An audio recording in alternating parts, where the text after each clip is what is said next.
Olá, eu sou o Sérgio. Eu sou a Susana. E hoje vamos falar do Pôr do Sol, a série que dispensa apresentações, mas hoje vamos fazer isto de uma maneira ligeiramente diferente.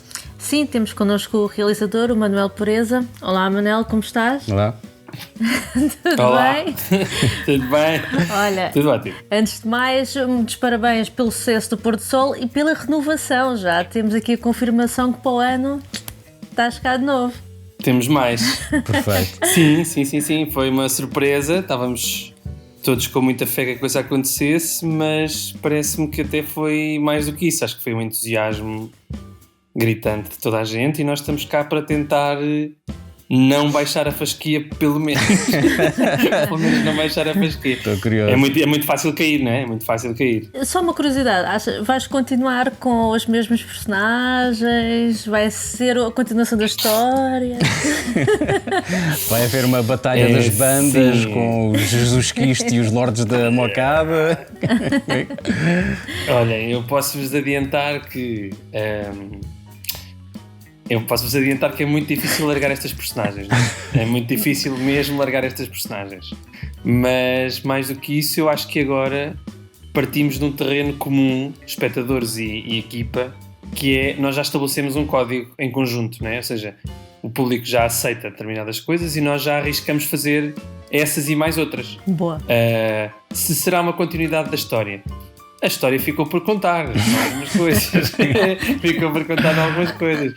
Mas eu acho que eu posso adiantar que já me ri mais com as reuniões da segunda temporada do que com a primeira temporada inteira. Mas isso também são coisas que é evidente que nos dá-nos uma vontade e uma pica gigante de continuar a caminhar por este terreno, claro que sim. Opa, mal podemos esperar, mas conta-nos lá, como é que surgiu esta ideia do Pôr do Sol? Olha, o Pôr do Sol nasce da teimosia e da vontade de fazer coisas dentro deste género que eu, o Rui, o Henrique e a Andreia temos. Pronto. Eu e a Andreia somos a Coyote Vadio, o Rui é um dos atores com quem mais gostamos de trabalhar e o Henrique é um autor com o qual eu me dou muitíssimo bem, ainda por cima é muito amigo do Rui e muito nosso amigo e portanto somos todos muito amigos. Pronto. É óbvio que isto parece quase uma casa na pradaria, mas não é bem. Pronto, ou seja, de repente é uma família muito feliz, a correr pelos campos, etc e tal.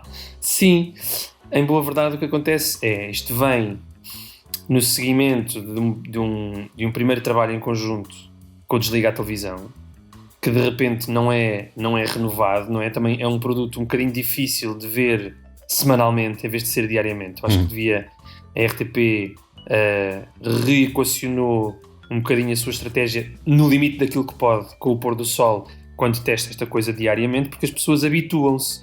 E isto vem dizer do nosso público que vê a televisão linear, que é um público que precisa de ser alimentado muito frequentemente. Ou seja, a questão do semanal é tricky, não é? Ou seja, imagina, se o Pôr do Sol fosse semanal, não funcionava. Evidentemente, não só porque está a satirizar um género que é diário, Exato. como por isso simplesmente havia coisas que não...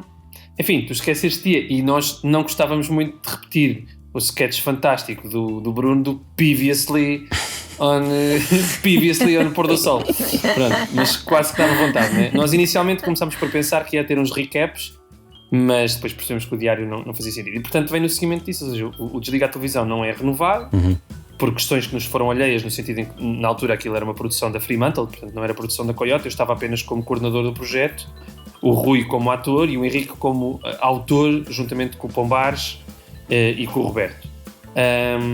E de repente nós que gostamos muito de trabalhar uns com os outros, porque depois entretanto testámos algumas ideias que tínhamos tido com alguns pilotos que não foram para a RTP, que foram para uma coisa um bocadinho mais internacional, e tínhamos sempre a vontade de trabalhar juntos, porque funcionamos muito bem em equipa e temos ideias.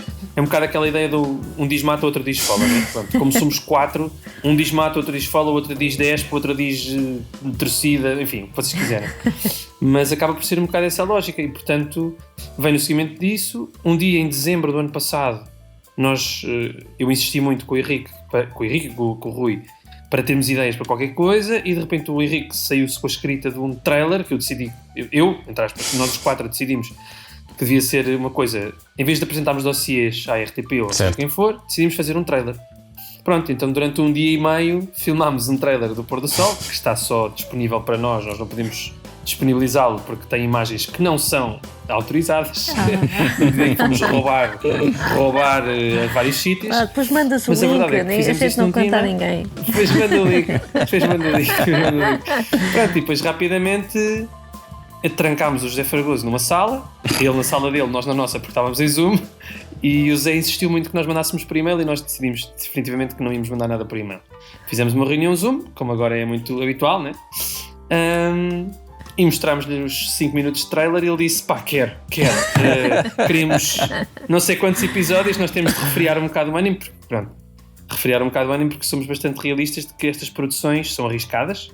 Agora, quando partimos para uma segunda temporada, já lhe contámos, assim, grosso modo, para onde é que a história vai, e ele comprou todas as ideias muito entusiasticamente, porque já consegue perceber para onde é que a coisa vai, não é? Imagina, agora eu já consigo fazer um pitch ao Zé Fragoso e dizer assim, pá Zé, agora este de repente vai para aqui e depois acontece isto e eles vão não sei onde, e o Zé já se está a rir porque já consegue imaginar estas personagens que toda a gente ganha carinho, não é?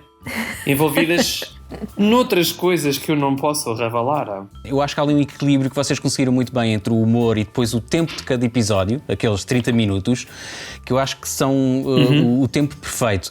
Isso foi logo essa ideia que deram à RTP, eles concordaram logo, queriam... Foi. Inicialmente a RTP propôs-nos episódios de 45 minutos, porque é a slot que está mais ou menos habitual para este tipo de produtos, mas nós, como vocês, como o próprio Zé Fragoso, somos consumidores do que normalmente se faz no estrangeiro, lá fora, não é? E lá fora, a comédia, como algumas séries, resultam já num formato muito mais de consumo curto, ou seja, meia hora, 25 minutos. E a verdade é que isto é uma dupla vitória para a RTP e para nós, que é, nós insistimos na ideia dos 25 minutos, meia hora, numa lógica de deixar as pessoas com vontade de ver mais. E nunca haver um tempo morto a meio que as pessoas pudessem mudar de canal. E se vocês, enfim, não sei se vocês conseguem ou não, mas analisando o gráfico das audiências, de facto as pessoas que entram no Pôr do Sol não saem, porque não têm tempo para sair. Exato. Né? Pronto. Outra coisa é, 16 episódios. De facto, quer dizer, as pessoas achavam todas que nós estávamos a gozar que era uma minissérie de 16 episódios. Não, é perfeito. Ao final do 5º episódio estavam tipo, não, isto vai ser o mês todo, eles estão a gozar. Quando acaba no 16º episódio, que ainda por cima é duplo, as pessoas ficam enervadas, ficam revoltadas. Isso é muito bom, porque regra geral uma pessoa reza para que chegue ao fim, não é? Exato. Pronto, e aqui as pessoas estão ansiosas agora que está confirmado pela segunda temporada, o que é perfeito. Bem, nós todos os dias estávamos à espera realmente de que chegasse a horinha para conseguirmos ver, porque era realmente, é o que tu dizes, é aquele formato pequenino. À vontade, nós até não estamos ali a levar com 50 minutos e depois, é como tu dizes, ali o meio é só para encher. Não, é perfeito. Foi o formato. Que é difícil, sabem? Eu acho que não é muito justo. Ou seja, eu gosto, vocês também gostarão certamente de séries que têm 1 hora cada episódio. Quer dizer, não vamos cuspir nos Sopranos, né? Pronto. Só que os Sopranos têm uma coisa fantástica que é têm dinheiro para ser escritos, estás a ver? Ou seja, essa curva do meio de algum encher de chouriço ou alguma história que engonha e acaba por ficar ali um bocado espapassada, tem a ver precisamente com não há dinheiro para escrever como deve ser. Uma série boa deve ser escrita durante 1 ano, deve ser testada, deve ser, não é? Percebem o que eu estou a dizer? Ou seja, vocês falam, por exemplo, com o Henrique Dias, que escreveu O Pôr do Sol. O Pôr do Sol foi escrito em tempo recorde, mas é um tempo recorde que faz com que o Henrique Dias se calhar nem durma, não dorme, não come, não está com a mulher dele, não passeia a cadela, portanto está só concentrado na sua escrita. De facto, a escrita, e eu acho que isto contra nós falo, porquê? Porque o erro é nosso, né? Nós aceitamos fazer O Pôr do Sol em 30 dias, 16 episódios em 30 dias, é uma loucura. Irreal. É bastante irreal, mas se vocês pensarem, tem sido sempre assim. O Até que a Vida nos Separe foi 30 dias, O Pôr do Sol 30 dias, A Rainha e a Bastarda foram 30 dias. E tem corrido bem. Uma série da época que o Sérgio fez. Sim, só que lá está, tu olhas para o lado e vês uma produção em Espanha e eles têm 1 semana para fazer um episódio. Isso para mim era a mesma coisa de que me darem uma casa de 1 milhão, estás a ver? Pronto, finalmente posso ser feliz. Pronto. Olha, e diz-nos uma coisa, como é que foi? Eu gostava de saber, quem é que foi mais difícil de convencer, o Toia ou a Ana Malhoa? Não, foram os dois fantásticos, esquece, eu estou rendidíssimo, esquece. Bem, o Toy passou a ser meu amigo para a vida, porque o Toy tem esse condão. Se vocês conhecerem o Toy um dia, ele não vos vai largar nunca mais. Isso é incrível, e não é uma coisa, repara, é mesmo uma coisa genuína. O Toy, quando nós estávamos a fazer o trailer, o Toy entrou no trailer também. Eu agarrei no telefone. Foi logo os primeiros, então. Eu não o conhecia. O Rui Melo conseguiu o contacto, não sei o quê, ele ligou ao Toy, depois liguei eu e o Toy disse, quando é que queres, não sei o quê, O filho do Toy é um dos maiores diretores de fotografia e de publicidade que este país tem, o Leandro. Ferrão, que faz publicidade lá fora, é um tipo inacreditável, tem tipo, assim... tem uma qualidade gigante. Portanto, ele está acostumado a para além de ser o Toy que está sempre a ser filmado em todo o sítio onde vai, não é? Pronto. Incrível.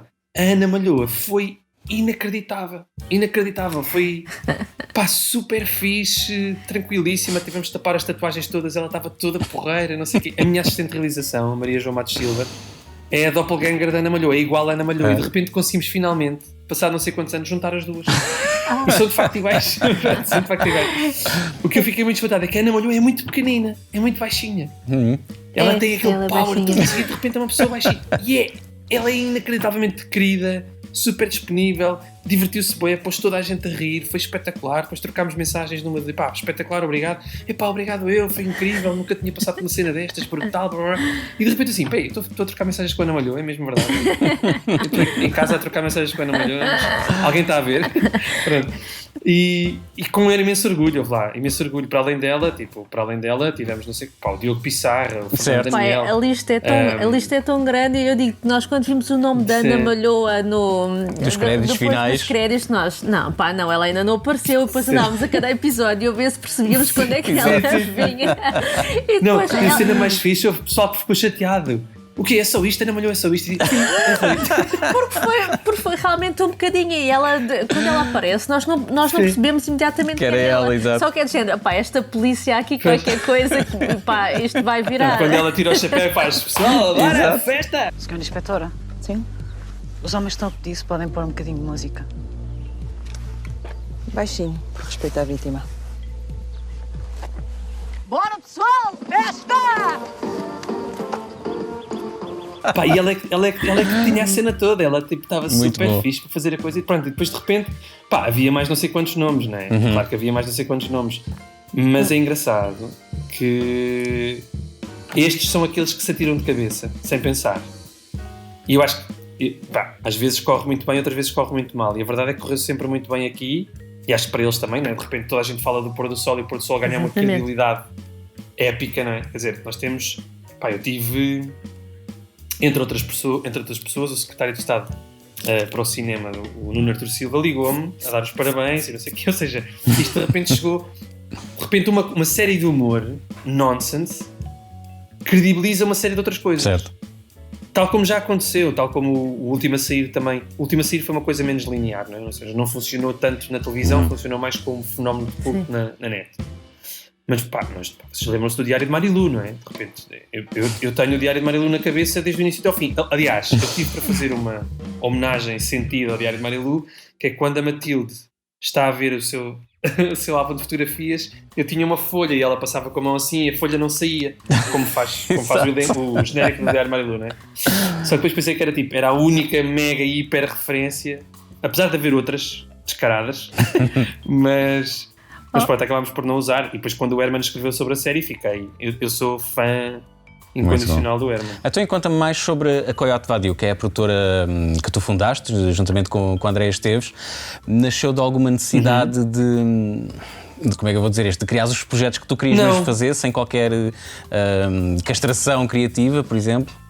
Isto nasceu muito antes. Eu andei no conservatório, em cinema, e era da mesma turma do João Saldavisa, do Carlos Conceição, do António Gonçalves, do Ricardo Oliveira, ou seja, tudo malta que agora está a dar cartas em muitas áreas, mas sobretudo no cinema. O Carlos Conceição é um dos realizadores mais conceituados do cinema dos nossos dias. O João Saldavisa não precisa de apresentações também, quer dizer, já ganhou em todo lado.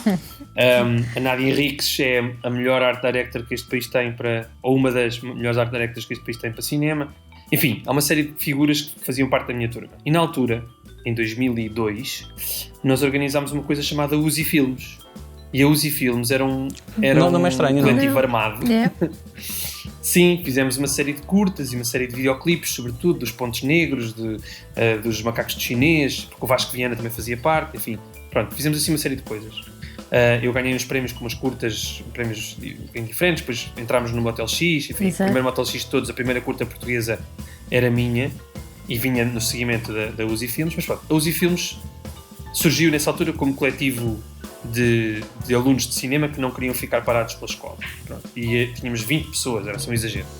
E depois de repente começámos a perceber que a Uzi se foi desmembrando naturalmente para projetos que eu por exemplo, filmei muito com o Vasco Viana como diretor de fotografia, o Salavisa idem aspas, o Carlos Conceição idem aspas, e a certa altura começámos a perceber que alguns de nós assumiam a função de realizadores e outros de diretor de fotografia e outros de art directors, etc. E tal. E foi cada um para o seu lado e a Uzi desmembrou-se. Ao mesmo tempo havia a Riot Filmes no Porto, e já vos explico porque é que estou a falar sobre isto. Porque de repente, em 2012, eu criei a Coyote Vadio, no sentido de ter uma produtora que pudesse concorrer em nome próprio ao ICA e fazer curtas e videoclipes e continuar a filmar, pronto. Com um carimbo. Eu acho que esta coisa de uma certa habituação a uma marca me parece muito importante. Pronto.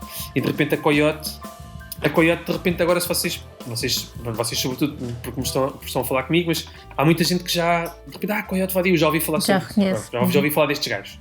Têm 2 projetos engraçados, pelo menos. Temos outros tantos que se calhar ainda não apareceram aí. Mas depois o género de projetos já isso começam... é fixe. É ótimo. Isso é fixe. Como nós...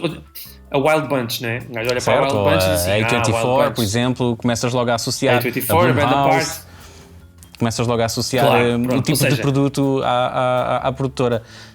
Exato. Nós não temos essa dimensão, não é? Por enquanto. Exatamente, é isso mesmo. E tu, neste caso, com a Coyote Vadio, se calhar és também um pouco a definição do que é ser um realizador independente em Portugal.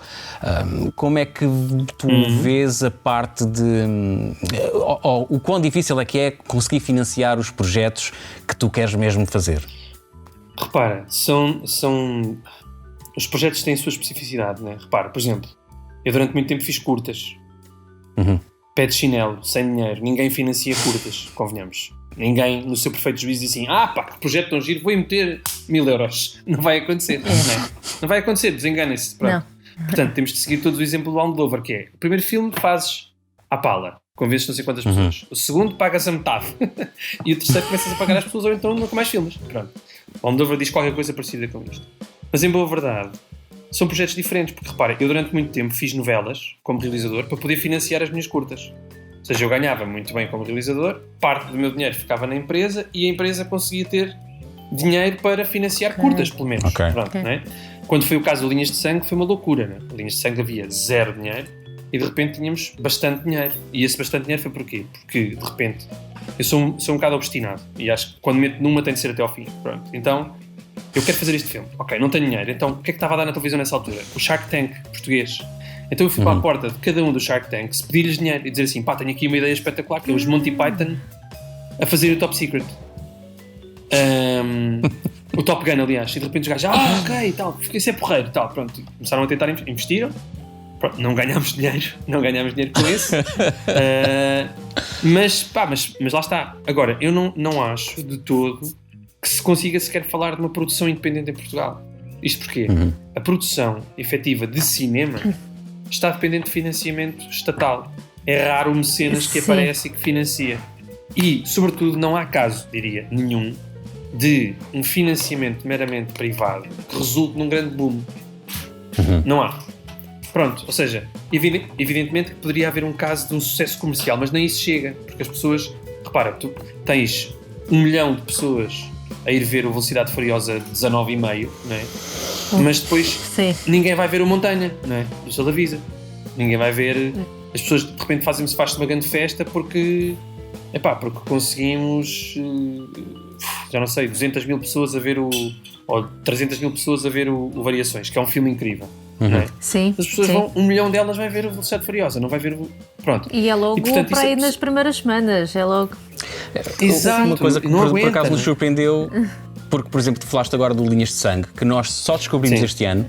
Sim. Epá, e Sim. que E gostava. não é dar graça, nós sim. gostámos genuinamente do filme, tanto que Sim. até fizemos um episódio da Sessão da Tarde. Eu vi. Mas realmente aquilo quando saiu passou-nos completamente ao lado. Não sei também Claro. se terá falhado um pouco também a promoção. Não, porque eles, Sabes, não, por acaso eles foi foram super a uma data de agressivo. sítios. Foi super agressiva a promoção. O problema não foi esse, é que foi em agosto. Nós estreámos em agosto. Ok. Portanto, Tudo de férias, ok. É assim. Pois. epá, isto é um filme das férias, dos putos, não sei o quê. Não é um filme dos putos das férias, não é. As pessoas não conseguem. Há uma coisa que nós temos muita falta de, é noção efetiva do público que temos. A RTP, por exemplo, tem uma noção perfeita do público que tem. Mesmo. Contra muitas vezes os meus postulados de que não, isto vai resultar, metemos aqui uma bomba e esta gaita não vai resultar, as pessoas não vão ver dessa forma. E, portanto, quando o Zé Fragoso diz não vale a pena fazermos isso porque as pessoas não vão aderir, tu dizes não, vou experimentar, experimentas e depois não resulta e engoles um sapo gigante e tem razão, pois. Fragoso, é verdade, não resultava, tu sabias mais do que nós. Pronto. Ou seja, acho que falta avaliar o público de cinema, é muito difícil nos dias que correm, é mesmo difícil, porque as ameaças à ida à sala de cinema já não são só o sacar da net ou ver no streaming ou não sei o quê, não é só isso, agora também é o Covid, não é? Depois quais é que são os temas de facto mais prementes, estás a ver? Ou seja, o David Lynch não é visto nos Estados Unidos. O David Lynch é um gênio, mas é um gênio, não é? Tipo, o americano médio não vai ver o David Lynch, vai ver o Inland Empire e a seguir mata-se, não é? Não vale a pena, não é? Pronto, porque não percebe, E tu achas que, por exemplo, o Linhas de Sangue pode ter uma segunda vida? É assim, eu vou ser muito sincero, nós na altura falámos sobre isso. O Linhas de Sangue foi um processo muito difícil para mim.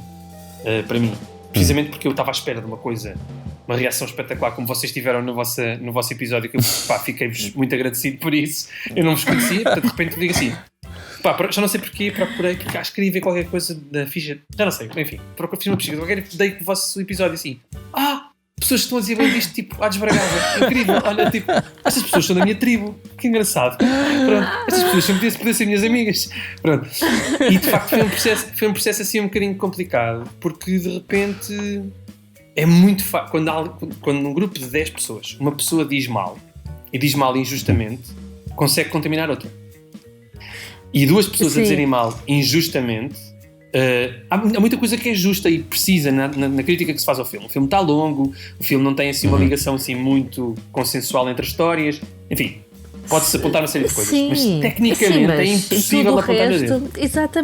Exatamente, nós realmente o que tivemos de fazer é como dizemos no vídeo, nós fomos fazendo várias pausas também para ir mudando as cervejas, não é? Que aquilo ia-se gastando. Claro, e ajuda imenso. Sempre a rir-nos. Mas foi um Pronto, gozo. aquilo seria uma boa série, estão a ver? Aquilo seria uma boa série. Tipo, agora este episódio é sobre as Amazonas do Tejo. Podia ser, ok? E também nossa ideia tinha era muito muita bem coisa para essa explorar. Sim, foi super rock'n'roll. Eu gostei imenso de o fazer, diverti-me muito a fazer. Depois, na primeira fase, diverti-me muito a ler o que as pessoas dizem sobre o filme. Porque todas elas, é muito mais fácil tu achares que a pessoa que fez um filme é uma besta. Ou é burro, estás a ver? É tão fácil para tu que digas assim, estes gajos fazem novelas, está-se mesmo a ver, não sei o que, diz assim, este gajo está tão enganado. Eu tenho 8 anos de cinema português em cima, eu comecei no cinema, não é? Não quer dizer que tenha aprendido muita coisa, não. Claro que quer dizer, obviamente quer dizer, não é? Tive com um monte de realizadores. E a verdade é que as pessoas esquecem-se, no segmento de humor, é muito fácil assim, eu não acho piada, vou só aqui continuar a minha coleção de selos. E tipo, é chato, estão a ver? Ou seja, percebem o que eu estou a dizer? É só assim, mas esta coisa do... O Bruno Nogueira fala muito bem disso, que é o consenso é feito por 10 ou 15 pessoas muito chatas que não têm vida e dizem assim, vamos aqui concordar que isto é uma grande bosta? Vamos todos! Pronto, e de repente fica uma grande bosta. Só que era aquilo que o Sérgio estava a dizer. Eu acho que o humor do Linhas de Sangue e agora do Pôr do Sol é realmente bastante semelhante. Tu no Linhas de Sangue meteste atores a fazerem papéis que eram completamente fora daquilo que normalmente que eles faziam. Aqui no Pôr do Sol tu pegaste em atores que já são atores de novelas e muitas vezes até a repetir papéis que fazem, mas de uma maneira completamente diferente. Eu tenho que dizer que adorei quando vejo o José Carlos Pereira a fazer de médico e a dizer barbaridades. Bom, vamos lá que hoje à tarde ainda tenho consulta de neurologia. Tenho andado a tremer das mãos. Já nos vemos. Susana, vou-te dizer. Adorei. Vou-te dizer, o José Carlos Pereira é dos atores com maior timing de comédia que eu conheço. E eu nunca tinha trabalhado com ele. Eu não o conhecia. Antes do Pôr do Sol eu não o conhecia. E de repente, quando ele surge a fazer o Dr. Rodrigo daquela maneira, a entrar com uma prancha e a dizer, pá, toda a gente sabe que a pior coisa para um bafo de coração é beber água de costas. Peraí, este gajo disse isto agora aqui, eu sou pago, eu estou a ser pago para meter este gajo a ser pago a dizer esta coisa. Há aquela coisa que está muito errada. Ele é incrível, o gajo é muito incrível, é muito boa pessoa e é um tipo com, pá, eu acho que definitivamente o Zé, a cena dele é o humor. Estão a ver? Porque assim, o gajo assim, na novela o gajo faz sempre, pá, não sei quantas, e fala daquela maneira, não sei o que, não. E depois assim, até que ponto é que esta gaita não é tipo o gajo a gozar um bocadinho, estás a ver? Porque depois a conversa do gajo é muito certa, é muito extraordinário. Eu gostei imenso de trabalhar com o Zé e eu acredito que o Dr. Rodrigo possa voltar na segunda temporada de outra forma, completamente diferente. Não. Tem de voltar. E as outras personagens também já estamos com saudades delas. Claro. E diz-me, houve alguém que depois que gostasse agora de entrar na próxima? Já houve alguém que chegou ao pé de ti a dizer eu quero entrar na próxima temporada? Vamos dizer, desde nós estamos aqui a tentar aos poucos que tu digas quem é que Sim. Não, isso vai haver muitas surpresas muito grandes. Isso vai haver surpresas muito grandes. Definitivamente. Pronto, é daquelas que eu não vou contar até ao dia em que estrear e que vocês vão ver. Mas desde que isto estreou, digo-vos, isto é verdade, todos os dias eu recebo mensagens de atores que ninguém conhece e atores que toda a gente conhece a pedir, a sugerirem-se para, epá, eu gostava tanto de fazer isso assim, está bem mesmo, eu também gostava de ser astronauta e estou, né? Ou seja, não é com desprimor nenhum para eles, eu percebo que isto é assim, há um entusiasmo de grupo à volta disto, e de grupo, quando eu digo de grupo, não é só de quem faz, é de quem vê, não é? Tipo, epá, eu tenho atores de novela que fizeram novelas connosco, que eu sei que assentam que nem uma luva neste género. Vamos dizer, uma das pessoas, o maior fã de John Cleese deste país é um senhor chamado Rui Mendes, que é só o Duarte e companhia, certo? Exato. Pronto, então, o Rui Mendes, vocês não imaginam como o Rui Mendes é pá, hilário, o gajo é hilariante, é a maneira como o gajo faz a versão B de cada cena quando está a fazer uma novela. O gajo estava sempre assim para mim, Manel, se eu agora de repente fizesse assim isto lá e tipo, é completamente assim, pá, por favor, Rui, por favor, faça isso, Rui, faça isso. E o Rui tem mesmo, é fã absoluto dos Monty Python, como por exemplo há uma pessoa que entrou no Pôr do Sol e que é das minhas pessoas favoritas neste meio, que é o Manel Cavaco, que é, para além de um cinéfilo inacreditável como não há, já viu tudo o que vocês possam imaginar e não imaginar, e conhece jazz até dizer chega, e é um tipo com sentido de humor muito próprio, mas a gargalhada do Manel Cavaco é das mais difíceis de travar num platô, quando ele se começa a rir, não é? Já tenho vários risos. Há um riso mortal, que é o riso da Noémia Costa, que rebenta com a produção inteira, temos de parar durante um tempo. Depois há um riso que é o do Rui Mel, que é ri-se e aponta para os outros, tipo, o que é que ele está a fazer? Ri-se e aponta, que é uma coisa que me deixa completamente louco, porque eu não consigo aguentar não chorar a rir, que o gajo, ele desfez-se, mas aponta para os outros, olha o que o gajo está a dizer, pronto. Epá, e depois pronto, há uma série de dinâmicas inacreditáveis dentro de um projeto deste género que levam evidentemente muita gente de fora a dizer assim, pá, deixa-me lá brincar um bocadinho, deixa-me dar uma volta nisso. Né? Deixa-me dar uma volta. Porque nós vemos, e eu só penso, tanto neste como nos Linhas de Sangue, eu só pensar, pá, os gajos divertiram-se à brava a fazer isto. Mesmo que isto não resulte, eu acho que eles saem dali com o coração mais cheio, não é? Porque nota-se a vossa ligação. Nós estamos muito bem. Nós estamos muito bem, percebes? Nós conseguimos divertir-nos brutalmente com a Gabriela Barros, a arrebentar uma bomba de gasolina, porque tem superpoderes, pá. Como é que tu fazes isto? Não vais fazer isto todos os dias. E, portanto, de repente, quando a Gabriela... Repara, o Linhas de Sangue está lá tão atrás que, de repente, eu olho para o pôr do sol e, para mim, é a primeira vez que eu vejo a Gabriela Barros numa coisa minha. Isto porque o Linhas de Sangue foi um processo, de facto, muito fixe de fazer, mas depois foi um bocado tumultuoso a seguir. Eu adoro o filme e continuo a gostar imenso dele e não me arrependo nada de o ter feito, antes pelo contrário. Acho que ele daqui a uns anos... Olha, foi menos tempo quando vocês fizeram aquele episódio e assim... a profecia completa. Não, agora pode ser que dê para ter a versão física, que é o que também nos está ali a faltar da prateleira. Uma versão física, porque nós não temos não conseguimos ver, tem de ser assim. Tenho de vos dar. Mas é isso, de repente, tu vês a Gabriela Barros. A Gabriela Barros agora no pôr do sol, quer dizer, ninguém faz aquilo como ela, é inacreditável. Muito bom. E repara, e as pessoas até se lembram mais do Simão, e lembram-se do António, e lembram-se do Testículo, mas de repente há duas pessoas que são interpretadas por uma só. Exatamente. Quando ela entra na herdade do Porto Sol, disfarçada da irmã, é incrível, isto é completamente meta, não é? Tipo, ela faz da outra, que faz dela, que está dela. Exatamente. Mas nota-se que não era ela, é que notou-se quando ela entrou disfarçada da irmã, tipo, não, mas não, nota-se perfeitamente. Aqui coisa estranha. Aqui qualquer coisa. Ela beija com muito mais língua, sabemos. Quem és tu? Sou Matilde. Não, tu não és a Matilde. A Matilde não beija assim, tu metes muito mais língua. Quem és tu? Espera! Quem és tu? Onde é que está a Matilde? Espera, coisinha! Houve uma cena qualquer que ela está a abraçar o Lourenço, era o Lourenço, não era? E ele e começa-lhe a sair a peruca. Acho que é quando estou no carro.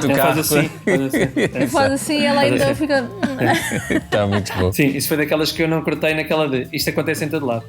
Arranca, Tigrão, isso, calma com ele.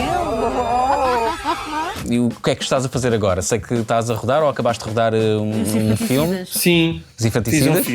Fiz um filme chamado Infanticidas, que é a adaptação de uma peça de teatro do Luís Lebão, que eles levaram a cena na Comuna em 2018, que eu adorei na altura, quando vi o espetáculo, achei magnífico. Terminámos a rodagem não quero mentir, na quinta-feira passada à noite, portanto já era madrugada de sexta.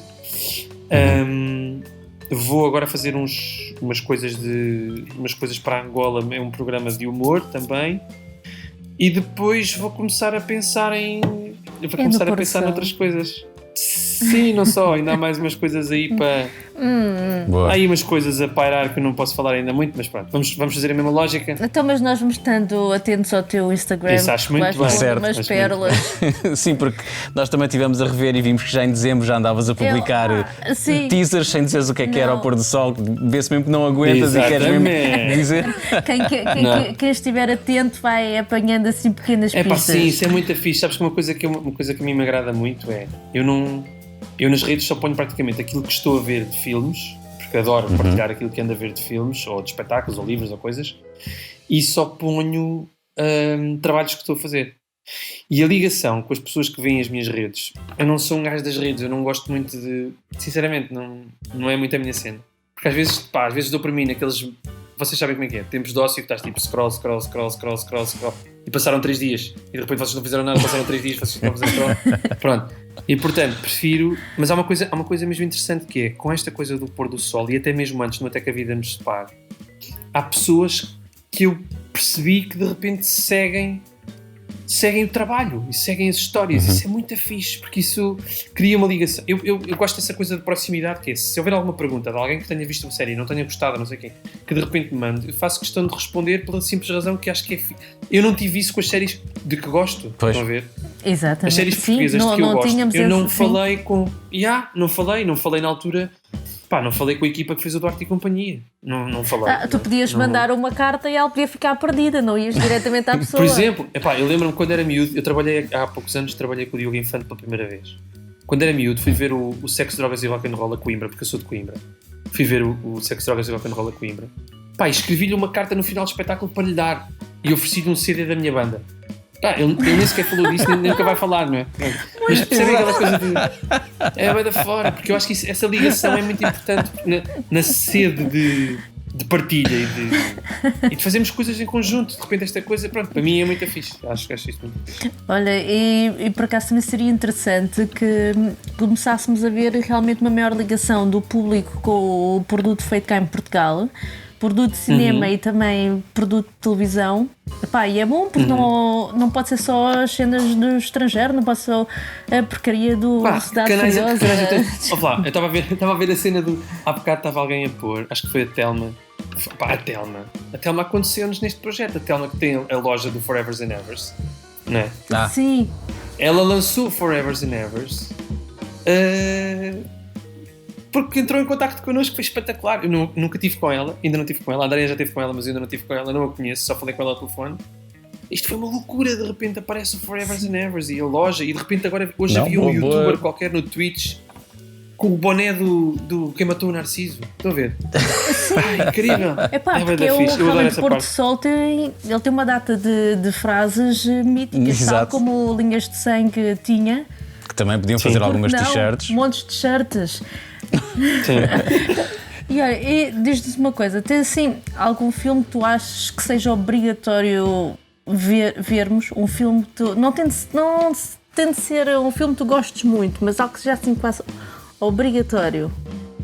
É assim, agora vou parecer um cagão, mas eu tenho, é um realizador que eu amo de paixão mesmo, que é o Fellini. Eu adoro o Fellini, adoro tudo o que é do Fellini. Tudo. Mas há 2 filmes. Há um filme que é o filme que eu gostava de ter feito um dia e nunca farei, enfim, porque depois de o ter visto, pronto, foi aquela conclusão de que já fizeram isto, que é exatamente aquilo que eu pensei em relação aos meus amigos, que é Os Inúteis do Fellini, que eu acho que é soberbo. E depois é o Amarcord, né? O Amarcord do Fellini para mim é assim uma cena. O Amarcord tem uma sequência em que há um almoço de família no meio do campo e há um tio que é desvairado e que sobe para cima de uma árvore e está durante a cena toda a dizer eu vou-lhe na dona, eu vou-lhe na dona, e o avô está cá em mais depois, coitado, ele não só faz isto, e é incrível, a cena é incrível, o gajo passa a cena toda lá em cima aos berros, é tão bom, é incrível. Eu vi uma exposição do Fellini em Barcelona, creio, em que estava tudo, as fotos dos castings dele e tudo mais, e eu nem quero dizer isto, mas eu sinto uma proximidade no estilo no estilo, isto é, na maneira, no approach ao trabalho, a coisa dos sonhos, estão a ver? Eu tenho um livro ali que é o livro dos sonhos do Fellini, que são os desenhos que ele fazia. Ele tinha um livro ao lado da cabeceira e que desenhava aquilo que sonhava. E eu adoro, mas pronto, isso para mim, os dois filmes que eu acho que me moldaram muito foram esses 2. Agora, o último que eu vi, que fiquei completamente banzado, foi o Another Round. Muito bom. Sim. O Druk. Com o Mads Mikkelsen. Sim. Muito bom. E tudo quanto é do Winterberg, quase tudo o que é do Winterberg é muito bom, mas sobretudo o grupo de atores que faz A Festa, A Caça e o Druk. A Caça também é muito bom. Sim. É excelente. Meu Deus, excelente. Meu Deus, que coisa mais incrível e ao mesmo tempo tão próxima de nós e tipo tão possível. Eu adorei. Não, foi, é daqueles filmes que tu começas a ver, aquilo é que é sueco, é o dinamarquês, e tu nem ligas, nem te faz diferença nenhuma, porque às vezes também parece que há muita resistência das pessoas verem coisas que não sejam em inglês. E esse, tu esqueces. Erro total. Sim, esquece. Bem, eu se calhar vou fazer agora aqui a ponte de filmes estrangeiros para as séries nacionais e se calhar vamos-te já agradecer, Manuel, por teres aceito o convite. É espetacular estar aqui à conversa contigo. Quando fizemos o convite não sabíamos sequer se íamos ter uma resposta e ficámos extremamente surpreendidos com É verdade. Se me respondeste logo pouco depois, foi espetacular. E se calhar vamos dizer às pessoas que podem ver as tuas obras no RTP Play, desde o Desligar a Televisão, o Até que a Vida nos Separe e agora também o Pôr do Sol. Obviamente. E o Linhas de Sangue e o Linhas de Sangue no Nós Play. Que se gostaram do Pôr do Sol, não há como não gostar de Linhas de Sangue. Pelo menos acho que é a nossa opinião. É verdade. Sim. Totalmente. E é mesmo do géneros de filmes que eu gosto. Este com o Pôr do Sol estava um bocadinho reticente por aquilo pegar no universo novelas, mas olha, conquistou-nos logo no primeiro episódio, logo nos primeiros 10 minutos. Quando aparece o Saúl é exato, é logo a primeira pessoa a aparecer ao Saúl. Saúl e a 12 pontos e não sei quem. O pequeno Saúl já não é pequeno, Saúl Ricardo. Muito bom. Então, olha, obrigada por tudo e corra tudo bem agora nos próximos projetos e boa. E que venha a segunda temporada o mais depressa possível. Para o ano temos mais uma conversa destes. Então nós vamos despedir. Até para a semana. Até para a semana. Tchau, tchau. Tchau.